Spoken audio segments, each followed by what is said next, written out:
मैंने राघव से कहा था ना कि वो घर में रह के आराम करे और वो ऑफिस चले गए। और मैंने उन्हें जब फोन किया तब उन्होंने मुझसे यही कहा कि वो आराम कर रहे हैं, इसलिए वो शायद जल्दी जल्दी में ऑफिस से निकले होंगे ताकि मुझे पता ना चले। बस और कोई बात नहीं है। कितने क्यूट हो यार तुम दोनों। मुझे तो ये बात समझ में नहीं आती कि जीजू तुझसे प्यार ज्यादा करते हैं कि तुझसे डरते ज्यादा है। हमें हर उस लड़की या औरत का कॉल रिकॉर्ड चाहिए जिसे इस धोखेबाज ने लूटा है, क्योंकि हमारे पास जितनी ज्यादा इन्फॉर्मेशन, जितना ज्यादा डेटा होगा ना, उतनी जल्दी हम उस तक पहुंच पाएंगे। ठीक है, इससे रिलेटेड जो भी इन्फॉर्मेशन है मैं तुझे आज ही निकाल के देता हूँ। ठीक है, चल बाय। ध्रुव? हाँ ध्रुव, आज बहन की याद कैसे आ गई? दीदू, जीजू ठीक है ना? हाँ, राघव तो ठीक है। चलो अच्छा है, ठीक है। क्यों? नहीं, कुछ ऐसी बात नहीं है, मैं तुझे परेशान नहीं करना चाहता। अब बोलना ध्रुव, क्या बात है? एक्चुअली जीजू ऑफिस आए थे और वो जीजू आप यहाँ? हाँ, मुझे यहाँ नहीं तो और कहाँ होना चाहिए? नहीं, दीदू बता रही थी आपकी तबीयत ठीक नहीं है, तो मुझे लगा आप शायद रेस्ट कर रहे होंगे। हाँ, मैंने मेडिसिन ले ली थी। और तुम्हें तो पता ही है तुम्हारी बहन को मेरी फिक्र करने की कितनी आदत है। वैसे मेरी भी शादी होने वाली है, तो एक अच्छे पति के टिप्स मुझे आपसे लेने पड़ेंगे।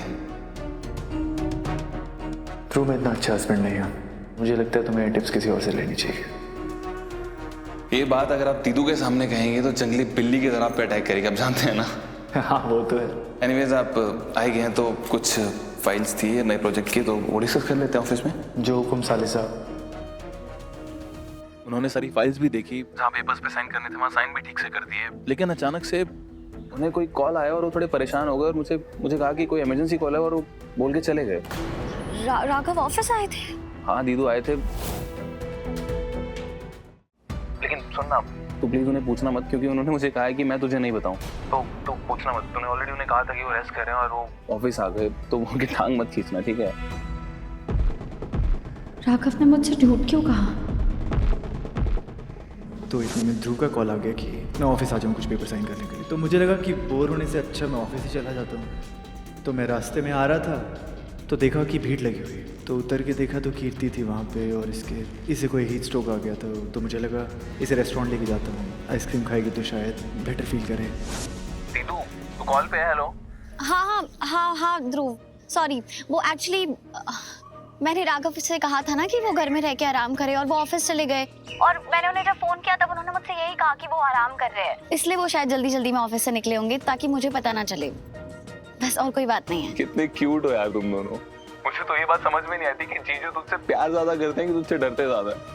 और तुम बात सुन मेरी, तू डराया मत कर इतना, तू टीचर नहीं उनकी, तू वाइफ है, ओके? थोड़ा चिल रहा कर। हाँ, मैं कोशिश करूंगी ध्रुव। चल बाय। चल ठीक है, बाय।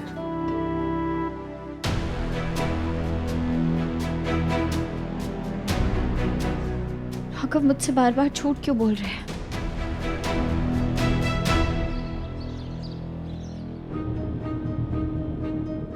हो क्या रहा है उन्नति के साथ? कहीं उन्नति प्रेग्नेंट तो नहीं? या इसका कोई सीक्रेट बॉयफ्रेंड है जिसके बारे में हमें पता ही नहीं है? नहीं नहीं नहीं नहीं नहीं, दिव्या, अपने दिमाग के घोड़ों को पाक करके रख। जब जब तू ऐसी फालतू बातें सोचती है तब तब कुछ नहीं होता। पर कुछ तो हुआ है इसे, और मुझे पता करना ही पड़ेगा कि हुआ क्या है। क्या करूं? उन्नति से पूछ लूं? पूछूंगी तो बताएगी थोड़ी ना। क्या करूं? अरे हाँ, रीत को पक्का पता होगा क्या करना चाहिए। रीत, तुम्हारे पास थोड़ा सा टाइम है? हाँ दिव्या भाभी, बोलिए। रीत, मुझे लगता है उन्नति किसी बहुत बड़ी मुश्किल में है। तुम्हें पता है, वो मुझे बिना बताए आज घर से कहीं बाहर गई थी और जब से आई कंटिन्यूअसली अपने रूम में रोई जा रही है। पर आपने उससे पूछा क्यों रो रही है, क्या हो गया? मैंने कोशिश की थी पर उसने कुछ बताया ही नहीं। कोई बात नहीं, मैं बात करती हूँ। उन्नति, क्या हुआ? तुम किसी मुश्किल में हो? मैं तो किसी मुश्किल में नहीं हूँ। क्यों? आपको ऐसा क्यों लगा?